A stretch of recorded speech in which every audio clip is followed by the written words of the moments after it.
La 101.1, c'est pour nous tous.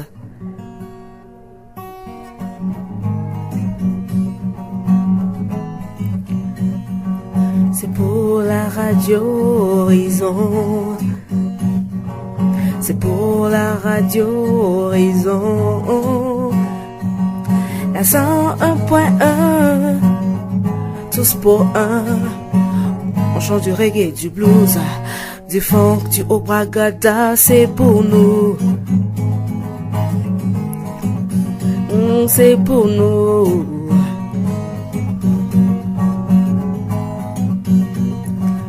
La radio, c'est pour nous. Nos vies. La radio, c'est pour nous. Nos vies. 101.1, c'est pour nous tous. Vous savez, mon grand-père était fermier.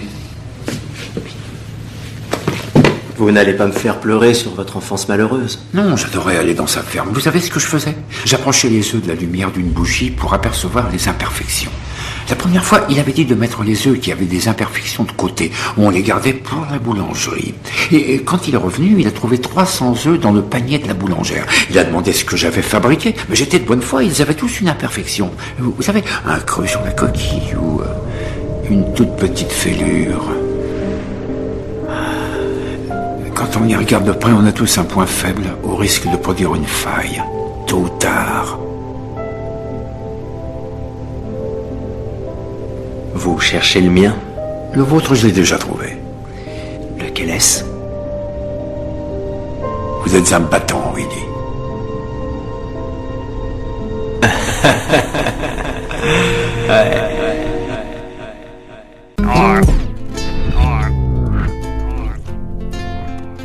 Si.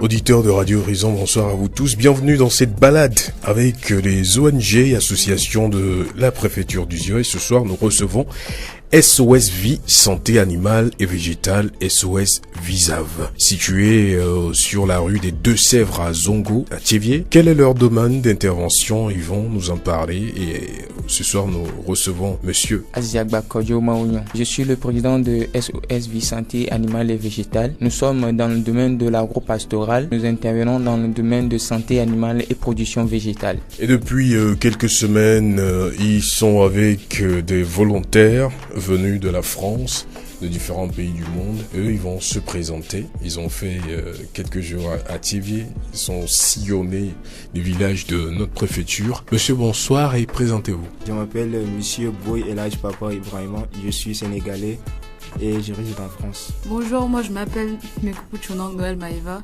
Je suis camerounaise et je réside aussi en France. Bonjour, je m'appelle Mademoiselle Amozo Olivia. Je suis béninoise et je réside aussi en France. Bonjour, je m'appelle Mademoiselle Paulin Maïva Sophie, je suis française et je réside aussi en France. Deux Maïvas qui se retrouvent autour de cette table, je pense qu'on aura beaucoup d'informations.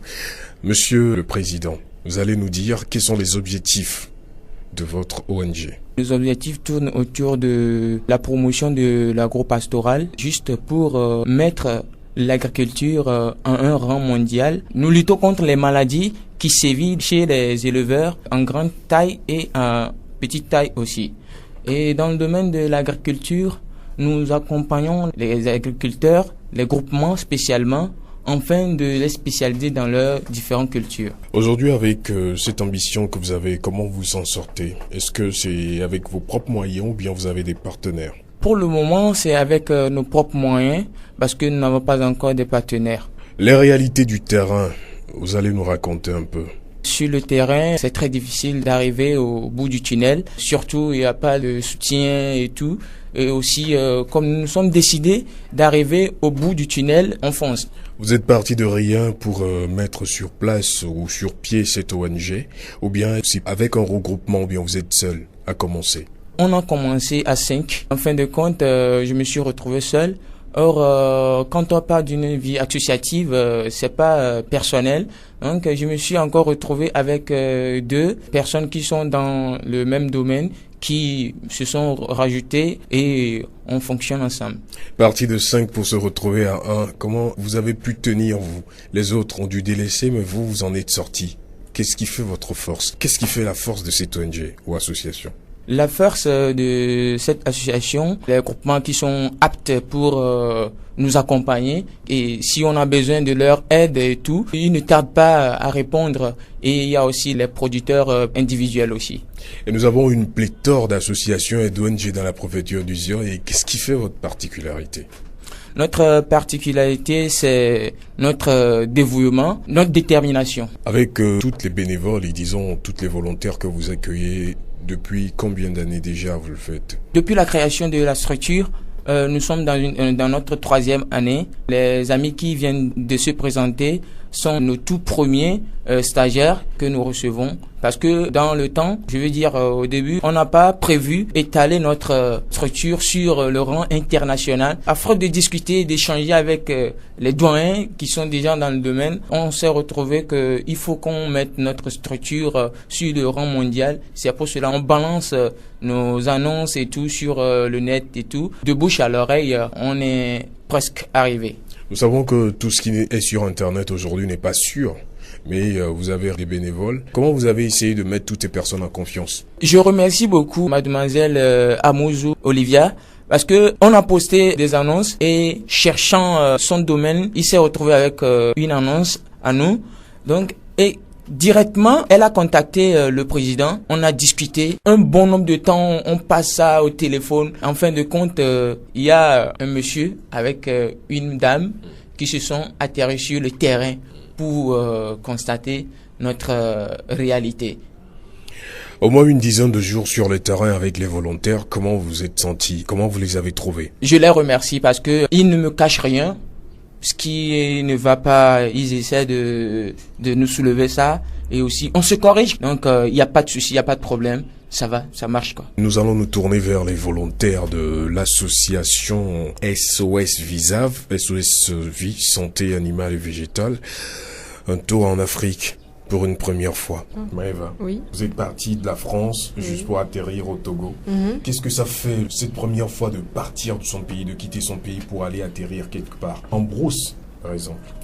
On est content de changer d'horizon et de découvrir de nouvelles personnes, de nouvelles cultures. Et qu'est-ce que vous avez appris, qu'est-ce que vous avez retenu de ce séjour au Togo? Que les personnes ici sont très accueillantes, elles aident les personnes étrangères, elles sont ouvertes. Et qu'il y a beaucoup de différences comparées à la France, mais c'est de bonnes différences qui permettent d'ouvrir nos horizons. Et qu'est-ce qui vous a motivé à choisir SOS Vie Santé Animale et Végétale? Parce que les buts et objectifs qu'elle proposait sur le site internet correspondaient à nos attentes. Et une fois vous allez rentrer chez vous, qu'est-ce que vous allez faire de toutes les connaissances, disons, traditionnelles que vous avez acquises ici? Je les utiliserai pour la poursuite de mes études. Et vous faites dans quel domaine comme études? Ingénieur agronome international. Et comment vous vous sentez dans ce domaine? C'est rare aujourd'hui de trouver des jeunes filles s'aventurer sur ces terrains. Au contraire, notre école est composée de majorité de filles que de garçons. C'est sûr que c'est une décision importante à prendre et c'est pas à la légère de s'aventurer à l'international, mais c'est ce qui fait la particularité de ce choix et qui montre la volonté bien déterminée de choisir ce métier, cette branche plutôt. Vous allez repartir après-demain? Je repartirai chez mademoiselle Amouzou Olivia pour passer du temps chez elle et découvrir son pays. Vous n'avez pas peur de croiser des singes, des lions, des anacondas quelque part? Parce que on le dit souvent en France, l'Afrique c'est la brousse, c'est les panthères et autres. Non, c'est pas cette vision-là que j'ai de l'Afrique. C'est pas, pour moi, l'Afrique c'est pas un pays que de la brousse. C'est justement pour ça que j'ai envie de découvrir, parce qu'il y a souvent des préjugés et je pense pas qu'il faut écouter ces préjugés. Et qu'est-ce qui vous a le plus marqué? Ce qui m'a le plus marqué, c'est C'est les villageois. J'étais jamais allée dans un village avec des personnes qui vivaient dans ces conditions-là. C'est pas des conditions invivables, mais c'est pas les mêmes qu'en France et ça m'a marqué. Même si je le savais, c'est pas pareil de le voir que de le savoir. Si on vous demandait de revenir. Oui, je reviendrai. Pourquoi? Parce que ça m'a plu et que je suis contente d'avoir pu expérimenter, d'avoir pu traverser cette expérience et que d'ailleurs je recommande à d'autres personnes d'aller dans d'autres pays pour découvrir de nouvelles personnes. On va se tourner maintenant vers Mademoiselle Amouzou. Vous qui êtes béninoise, vous êtes allée en France, vous connaissez déjà les réalités de l'Afrique et vous êtes revenue. Vous n'êtes pas allé au Bénin, vous êtes venu directement au Togo pour travailler avec SOS Santé Visave. Comment vous sentez cette expérience sur le terrain, en brousse, avec les villageois surtout? Cette expérience pour moi ce fut vraiment excellente parce que il est vrai que j'ai quitté le Bénin, mais je n'ai jamais eu la chance de faire autant de jours dans un village. C'est surtout pour cela que j'ai choisi un tel projet aussi pour faire cette expérience, pour voir, parce que souvent nous on reste en ville, on ne connaît pas les réalités dans les villages. Donc en restant dans le village avec de gentils paysans qui nous aidaient, des villageois, des enfants, j'ai vu que la réalité de la ville c'est pas la même par rapport au village et que c'est différent en fonction des zones. Donc ça m'a vraiment enrichi, ça m'a fortifié, ça m'encourage à continuer dans le volontariat, aider les gens plus démunis. Cette expérience acquise, disons, une nouvelle vie qui prend corps en vous, qu'est-ce que vous allez faire par la suite? Ah oui, dans mon école, on nous propose de faire l'agronomie, l'élevage, l'humanitaire, le social. Je pense que en plus de l'agronomie, je vais me axer aussi sur l'humanitaire parce que travailler avec les enfants, aller dans les champs avec les paysans, ça a vraiment suscité en moi l'envie d'aider les personnes plus démunies, comme j'avais dit précédemment. Et pourquoi vous avez choisi SOS Visave? J'ai choisi SOS Visave parce que déjà, il fallait chercher une association qui était sur le plan international de notre école. Donc on a commencé à faire des recherches et quand on est tombé sur le site internet de l'association, mais Mademoiselle Maïva Paulet et moi, on a vraiment apprécié. Donc on a décidé d'appeler le numéro qui était là et heureusement le président il a décroché, il nous a accepté sur le coup. Du coup on était enchantés, on a fait les papiers, on a décidé qu'on allait venir et ça a été fait. On est allé au village, on a découvert de nouveaux trucs et c'est vraiment enrichissant pour nous. Du coup, vous êtes parti de rien, vous atterrissez dans un monde qui vous paraît nouveau.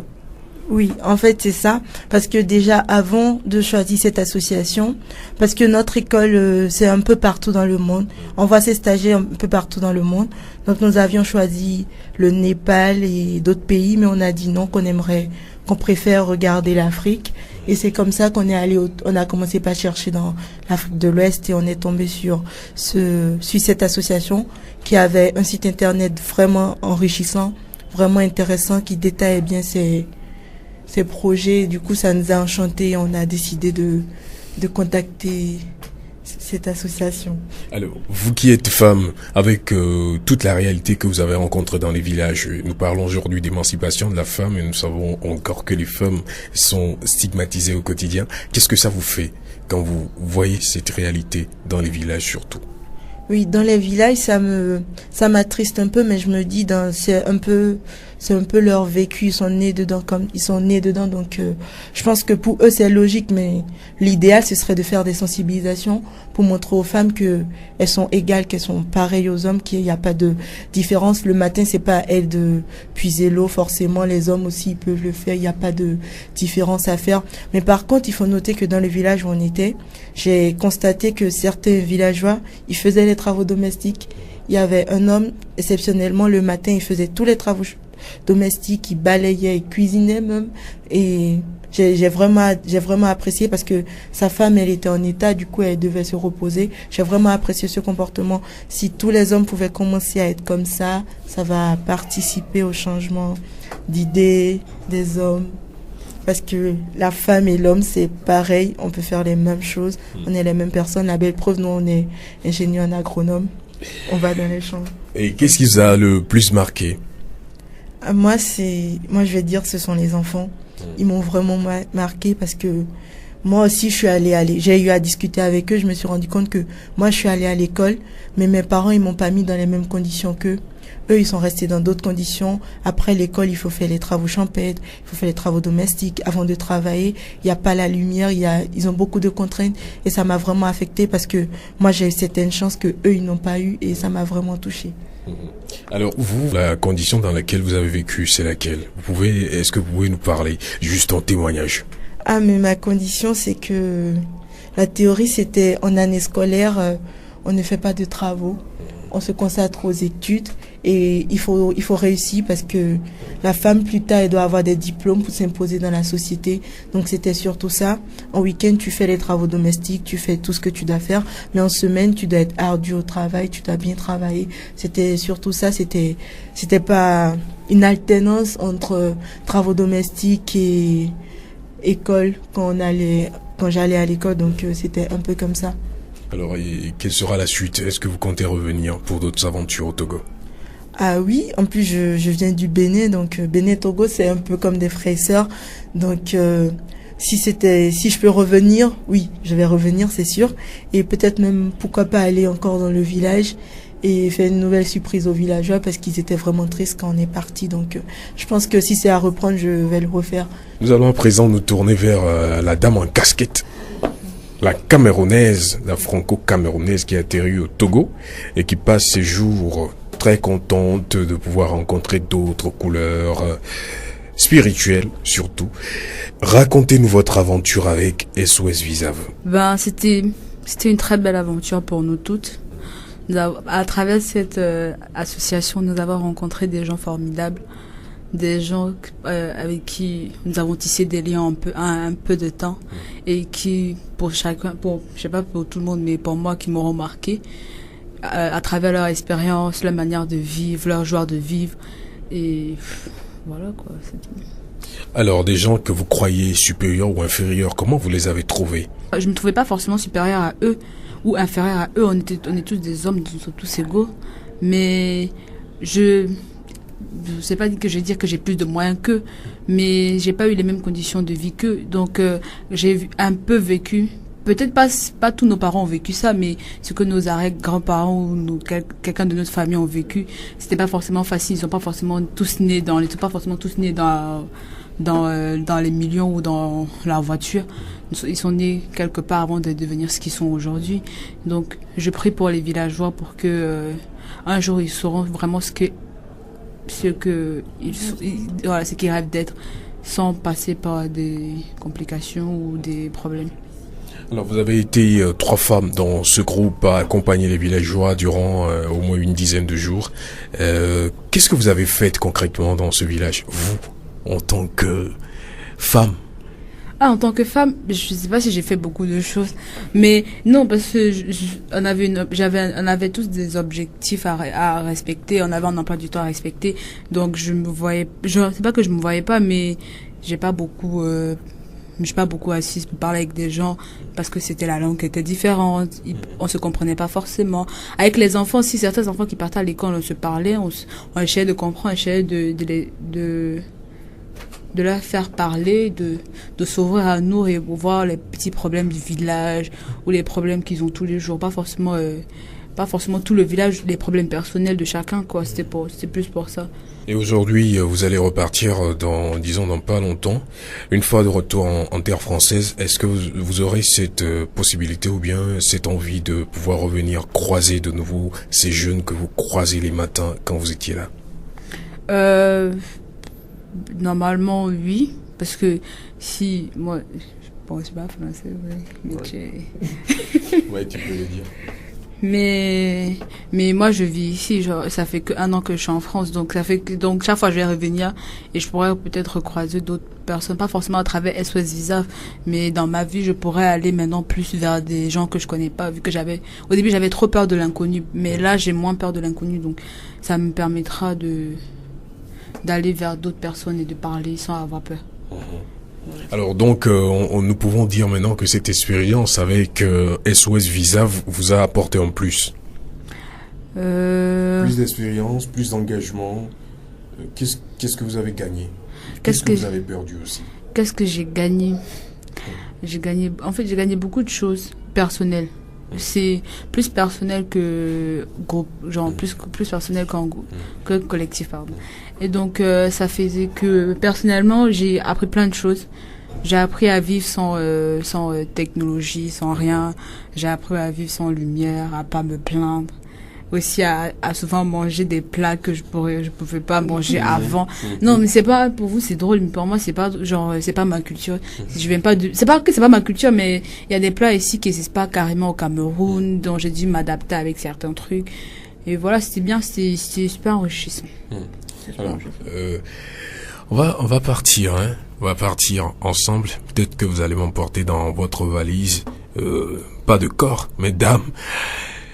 Dans combien d'années, ce nombre d'années, qu'est-ce que vous rêvez pour ce village qui vous a hébergé pour une dizaine de jours? Comme je l'ai dit tout à l'heure, je rêve vraiment que ces enfants réalisent leurs rêves. Pas forcément qu'ils deviennent riches plus tard, mais qu'ils soient heureux, plus qu'ils le sont déjà. Que le village s'agrandisse, qu'il y ait beaucoup de nouvelles têtes, de nouvelles personnes, et que ces enfants, quand je revienne, ils sont tous en vie, quoi. Pas que j'apprends que tel est parti ou tel a laissé tel.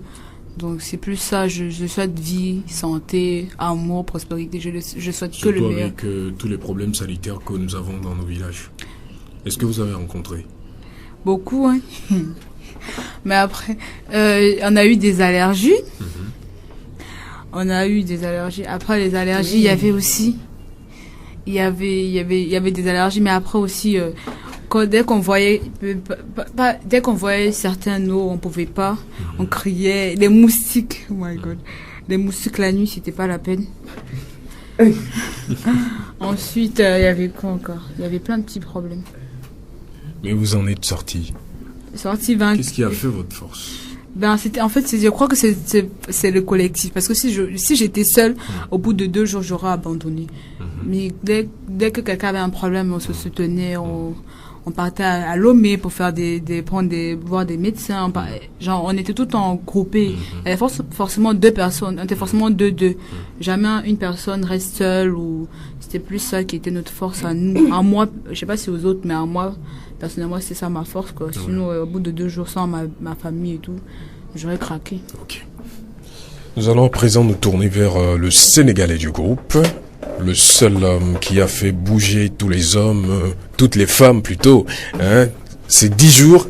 Alors, Mystère, comment ça a été? J'ai aimé l'aventure au Togo, parce que c'est la première fois que je viens au Togo. Je ne suis jamais parti dans d'autres pays autres que le Sénégal, en Afrique. Ouais, j'ai aimé. Comment vous avez fait ce mariage avec SOS Visa? Au début, je connaissais pas SOS Visa. Comme Maïva et Amouzou l'ont dit, c'est elle qui avait découvert l'association. Après, elles m'en ont parlé et j'ai aimé. Vous avez aimé. Du coup, vous avez rêvé d'embrasser cette femme et vous l'avez réellement embrassée. Et ces nuits d'amour, ces jours d'amour sur le terrain, ces activités que vous avez fait sur le terrain avec les villageois, comment vous vous sentez après? Là, je me sens frais. Oui. Le village m'a marqué. Le fait de les voir sans beaucoup de moyens et qu'ils parviennent à rire, à ne pas... Ils sont positifs. Oui, ils sont positifs. Oui. Ils sont positifs et c'est ça qui vous a touché. Oui, c'est ça qui m'a touché. Disons, avec le Sénégal, il n'y a pas grande différence au niveau de la culture, de la vie quotidienne.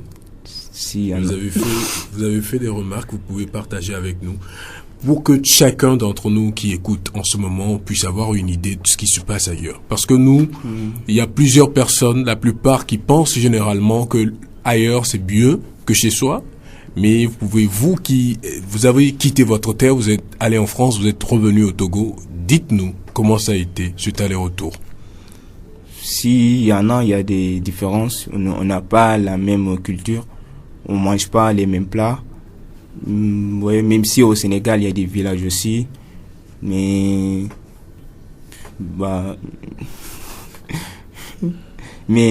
dans les deux pays, il y a la joie de vivre. Les gens, ils s'entraident. Les gens, ils s'entraident. Tout le monde est joyeux. Il essaie de travailler pour souvenir à leurs besoins. Maëva vient de dire que vous en êtes sorti surtout avec le collectif. Mais est-ce que vous avez aussi cru en ce collectif? Ou bien vous avez vos touches personnelles que vous avez apportées pour s'en sortir? Cette vie sur le terrain que vous avez menée pendant 10 jours. Est-ce que c'est grâce au collectif, grâce à la vie ensemble? Vous comptez sur les autres ou bien vous êtes compté sur vous-même? On s'est entraidé parce que c'est pas facile d'aller dans un village seul, et être à 4, ça nous aide à tenir, à s'entraider. Et quelle est la suite de cette mission avec Rizaf? Vizaf. J'en ai parlé avec le président. Il a dit qu'il veut des partenaires, avoir des relations avec notre école. Oui. Et est-ce qu'il y a possibilité aujourd'hui que ce partenariat puisse être tissé, surtout avec votre école? Parce que nous savons que c'est une structure qui opère en milieu rural, surtout avec les agriculteurs. Et vous, votre école, c'est beaucoup plus dans l'agronomie, l'agriculture, l'élevage, la pêche et tout ça. Est-ce qu'il peut y avoir aujourd'hui un souhait, ou bien on peut rester positif sur cette envie qui est une possibilité de partenariat entre votre école et la structure ici? Oui, je pense que c'est possible. Comme ici dans notre école, il y a 4 groupes qui sont ici au Togo. Chaque année, il y a des stagiaires qui viennent au Togo et l'association est intéressante. Et le village est bien, tout le monde est content. Alors, nous allons mettre une pause à cette vie de 10 jours que vous avez passé au Togo pour tourner un peu vers l'histoire du monde. Et quand je parle d'histoire du monde, comment vous trouvez le monde, quels sont les changements qui s'opèrent, et c'est vous qui gardez premièrement le micro. Aujourd'hui, quand on parle de jeunesse et quand on parle de développement du monde, comment vous le comprenez? Que la jeunesse c'est le futur, que nous tous avons des potentiels à développer et que c'est nous les maîtres de demain. C'est à nous d'entreprendre, de poser des projets concrets, d'aider les populations démunies, d'aider des associations comme SOS Vizaf et d'autres associations. Et quel est alors ton message à l'endroit de la jeunesse de Tchévié, du Zio, du Togo et surtout cette jeunesse qui arrive, cette population du village dans lequel vous avez été pendant 10 jours? Battez-vous, Dieu est grand, oui c'est tout. Alors, nous te souhaitons bon voyage et bon retour chez toi. Merci et à bientôt. À bientôt. Alors nous allons nous tourner vers Maëva. Maëva, la santé, puisque tu as parlé de la santé, et c'est le leitmotiv même de cette tournée, la santé animale, la santé végétale.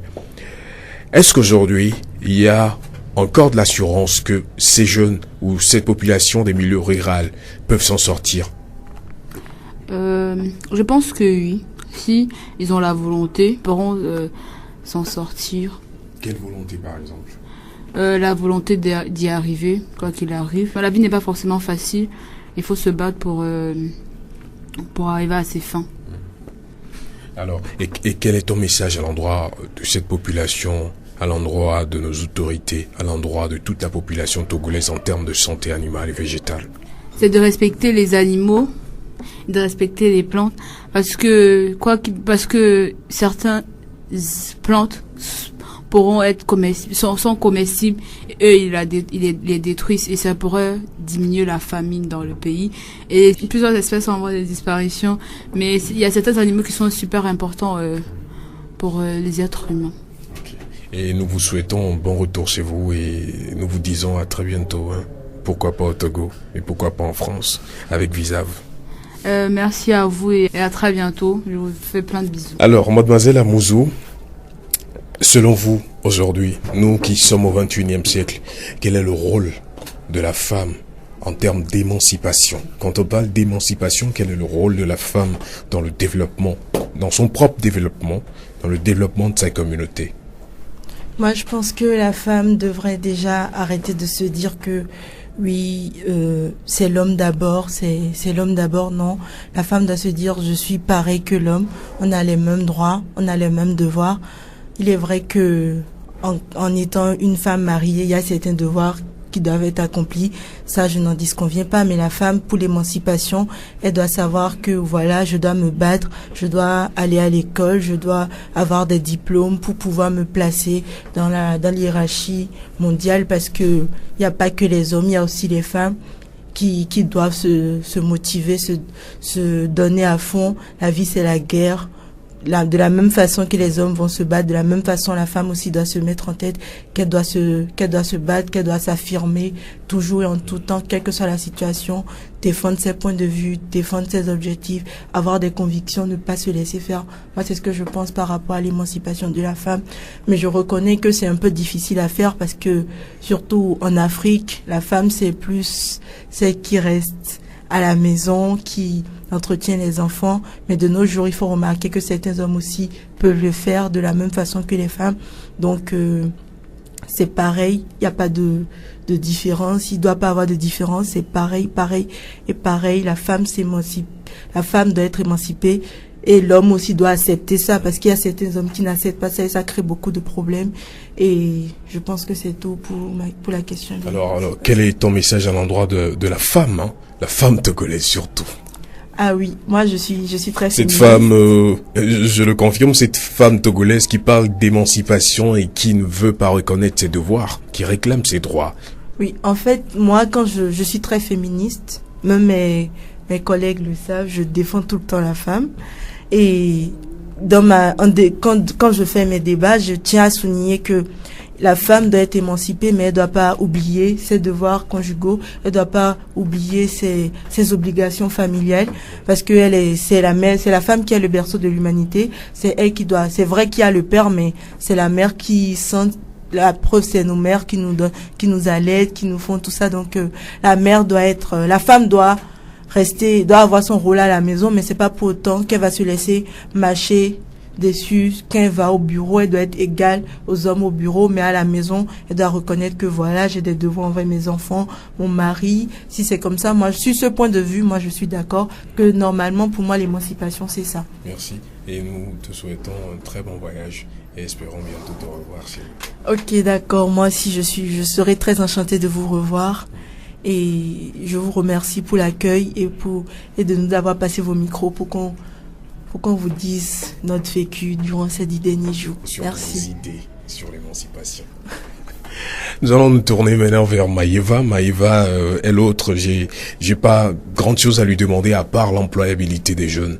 Aujourd'hui, nous savons que chaque jeune, ou bien la plupart des jeunes qu'on rencontre dans la rue, c'est nous n'avons pas d'emploi, nous manquons de travail, c'est le chômage et puis tout. Selon toi, est-ce que il y a un meilleur lendemain pour ces jeunes diplômés surtout? Oui, dans la vie, il faut savoir se battre. C'est sûr, c'est plus compliqué qu'avant de trouver un emploi parce que au fur et à mesure des générations, on a constaté qu'il suffisait pas simplement d'avoir le bac pour travailler, il faut avoir en plus de diplômes. Et en fait, je pense qu'il faut savoir trouver la voie dans laquelle on veut se lancer, et si on se donne les moyens, on peut y arriver. Après, c'est sûr qu'on peut pas y arriver tout seul. On a besoin des générations d'avant de nous aider dans cette démarche-là, de nous aider à trouver un travail, d'aussi libérer la place et de trouver en fait de la place et de montrer aux jeunes les secteurs aussi dans lesquels ils sont bien employés, parce que souvent les jeunes ils s'engagent dans des domaines qu'ils pensent qu'ils pourront trouver un emploi, et au final on constate que ce secteur est bouché, qu'il y a trop de personnes, alors que dans d'autres secteurs on a besoin de beaucoup de personnes. Donc je pense qu'il faut savoir faire la part des choses et trouver quel secteur a besoin de jeunes et d'être renouvelé. Est-ce qu'il faut forcément avoir des diplômes pour pouvoir s'en sortir? Non, faut pas voir. Ça dépend dans certains endroits où on va, parce que je sais que ça dépend dans quoi on veut se lancer, dans quoi on veut travailler. Il y a des secteurs qui demandent pas forcément d'avoir un diplôme spécial, de pas avoir, de passer par d'autres chemins que le bac, par exemple. Et il y a d'autres secteurs qui en ont besoin, où il y a toujours un moyen aussi d'atterrir à ses fins. Il faut juste savoir trouver quel moyen et surtout être bien entouré. Se revoit quand? J'espère venir dans le futur au Togo. Dans le futur. J'espère revenir dans le cadre de mes études ou pouvoir venir avec des amis pour leur montrer l'expérience que j'ai vécue ici. Okay. Nous te souhaitons une très bonne route, un très bon voyage. Peut-être que prochainement tu prendras la route du désert pour arriver au Togo. Et ça te permettra d'avoir une très belle expérience de ce vent de sable. Alors nous allons nous tourner à présent vers le président. Quelles sont les actions que vous projetez faire dans le futur? Bon, elle a dit le futur dans les jours à venir. Et ça tourne autour des projets, de gros projets, 10 projets que nous voulons mettre en place. Il y a un projet qui nous oblige à rechercher les animaux et les plantes en vue de disparition et aussi mettre un centre en place qui jouera le rôle formateur, le rôle producteur. Aujourd'hui, si on veut joindre SOS Visave. Oui, SOS Visave à son mail, SOS comme on l'entend, collé sosvisave@gmail.com. Et nous avons aussi notre site internet qui n'est pas aussi riche que ça. Donc on a recommandé un nouveau site qui est sosvisave.wordpress.com. Et nous avons nos contacts aussi 91 07 96 89 pour le Togocel et 99 64 77 85 pour le numéro Move. Où on peut trouver SOS Visave à Thiévier? Oui, pour trouver SOS Visave n'importe où vous êtes dans le monde ou au Togo, dès que vous arrivez à l'entrée du nouveau château, quartier Zongo, juste là à 100 mètres, vous allez nous retrouver sur la rue des Deux-Sèvres. Merci, Président. Et nous remercions vous tous, volontaires de SOS Visave, qui êtes passés dans cette émission pour nous parler de ce que vous avez fait pendant 10 jours à Thiévier, dans la préfecture d'Uzio, la ville chef-lieu de la région maritime. Merci également à SOS Visave qui assure la santé animale et végétale dans les communautés de notre préfecture. Merci et surtout bon voyage à nos amis qui viennent de loin et à très bientôt. Chers auditeurs, merci d'avoir suivi le feu du samedi soir et cette émission sera sur nos réseaux sociaux, sur YouTube Radio Raison La Voix d'Uzio, sur Facebook TV Mon Monde, Radio Raison La Voix d'Uzio et Monde Fertile. À très bientôt.